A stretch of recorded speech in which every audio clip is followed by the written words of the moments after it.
I will turn it over to Victoria. Hi everyone. Again, my name is Victoria Watson. So today I'll be speaking to you about land, community, and social systems in Chiapas that are being affected by the mining concessions. This is a topic that I'm extremely passionate about, so to keep me on track, I have my notes here, so please bear with me as I go through these. So the dispossession and displacement occurring in Chiapas is incredibly multi-layered, complex, and involves many national and international actors.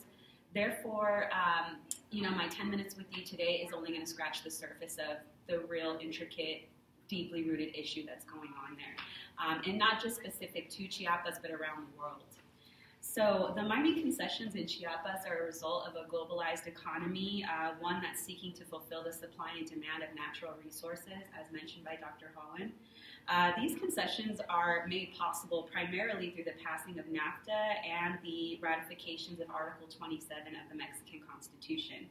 Article 27 deals with the land reforms, and that is actually one of the main themes of my research, and that's the relationship between the dispossession of land and the indigenous cultural systems that exist and are affected in Chiapas. So after the Mexican Revolution, the federal government created an institution called an ejido. It's a communal institution. It's essentially a land-owning cooperative where everyone works the land and shares rights to it. So up until 1992, this land couldn't be sold. It could only be transferred to other members of the ejido. Ratifications to the amendment, particularly during the Salinas administration, allowed for titling to take place, and ultimately these parcels were able to be titled and sold to third parties.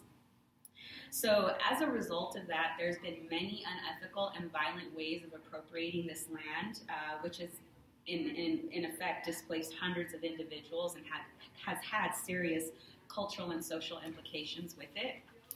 So an important distinction that I'd like to mention is the differences in valuation of land. So for these transnational companies, land is a means to explore, to extract, and to generate profit. Very simply, land is perceived as a commodity. Whereas to the indigenous people, land is seen as a means to deconstruct and understand the world and their place in it. It is a place to create and explore identity, so it carries with it a very significant ontological role.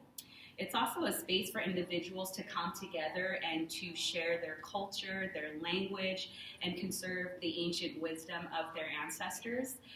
Specifically, ancient agricultural techniques which have been passed down generation to generation, basically ensuring the health of the land and making sure that this land can be cultivated for future generations. There's also great care taken to secure and safeguard natural seeds. So this is important because the use and proliferation of GMO is yet another threat that a lot of indigenous people in Mexico are facing. Ejidos are also very symbolic, so they demonstrate the cohesiveness and the strength of a collective community. It's also a platform that gives these communities a voice and the rights to make decisions to their land, to their livelihood, and for their future. So by parceling and selling the land within these communities, it's essentially dissolving the collective system and it's stripping away its power. So it's also forcing this ideology of individualism versus collectivism as well, which, in the big picture, it threatens their way of life and also their cultural legacy. So in the process of extracting minerals, many of these mining concessions are using a cyanide solution to extract minerals, specifically with gold. This cyanide solution poisons both the water and the land that it comes into contact with, rendering the land completely useless. So one of the long-term implications is obviously infertile land, and this not only affects their ability to be a self-sustaining community, but it also creates this environment where they're now dependent on the government, which is another way that individuals and communities are being stripped of their power.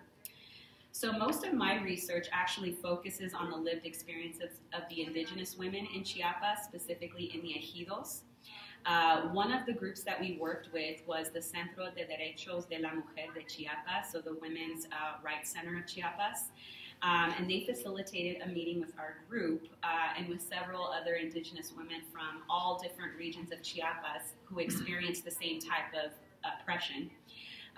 So again, much can be said about this topic alone, but the main issues experienced by women is rooted in their social and political exclusion as decision makers to the land. So as a result of the patriarchal society that exists in Mexico, women are excluded from both voting and participating in the ejidal community. And the councils as well. So what happens is these third parties are now approaching the men who have the authority to sell, and most of them do, and now the women, children, and elders are displaced from lands that they've lived on their entire lives and generations before that. So there's also a very strong correlation between the methods of land appropriation and violence against women. In response to this, the Centro is committed to supporting women on finding their voice, on teaching them how to organize, and also motivating them to political action.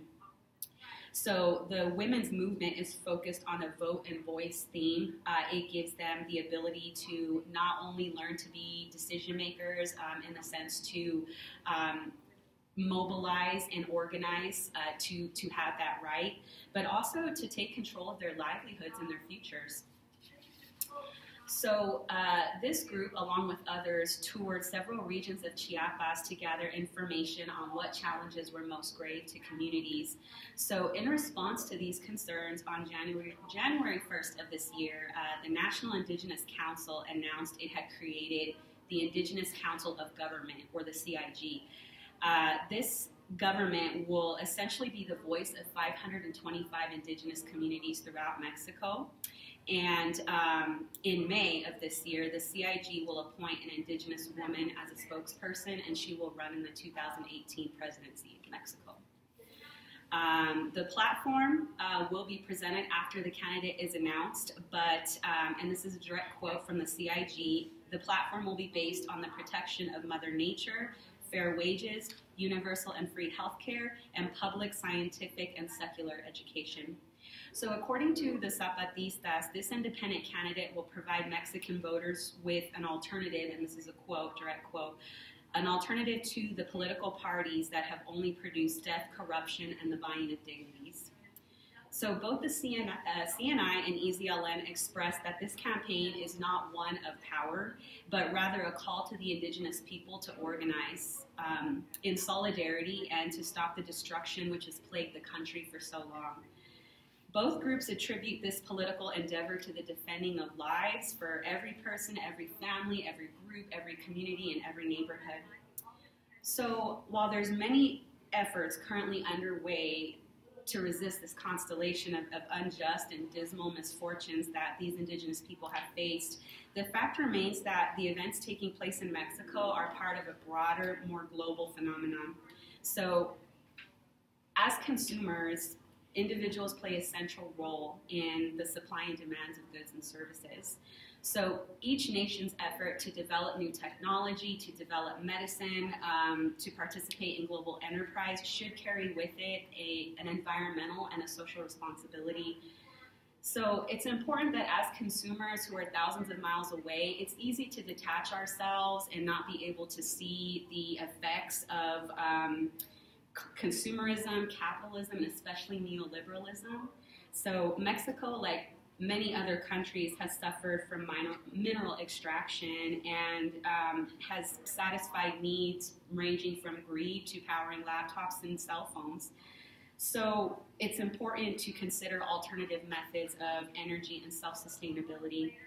So not only do these alternatives provide a more responsible way of consuming, but they also support the health and longevity of the environment. So I end this paper today with the same request that our group received from the many human rights organizations we worked with, and that is, now that you know this information, now that you know the issue, to share it with anybody who will listen, and to share it so that this movement generates awareness and it grows and it makes a difference. Real quickly, Victoria, did you want to comment on Absolutely. the group and the Women's Center? Sure, absolutely. So the picture here is actually our delegation group with the Centro de Derechos de la Mujer de Chiapas. Much of my paper and the strategies that I discuss come directly from the Centro.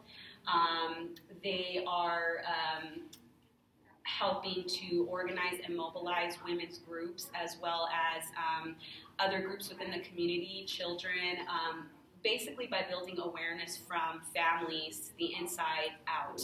And so they understand that this patriarchal ideology starts in the home. It starts with what you teach your children. And therefore they have defensoras or promotoras, who are the women here in the picture, and they are trained to speak out, to encourage other women, and to help make a difference with this oppressive ideology that currently exists. And is there one more picture? There is one more, yes. So we had the opportunity to visit a few of the ejidos in the area that are experiencing an enormous amount of violence and intimidation tactics from several of the mining companies, specifically through paramilitary forces. And this is one of them. Is this Acoyawa? This is, yes. Yes, okay. So we had the opportunity to sit down and speak with members of the ejido as well as the council members and get firsthand information and experience on what they're experiencing.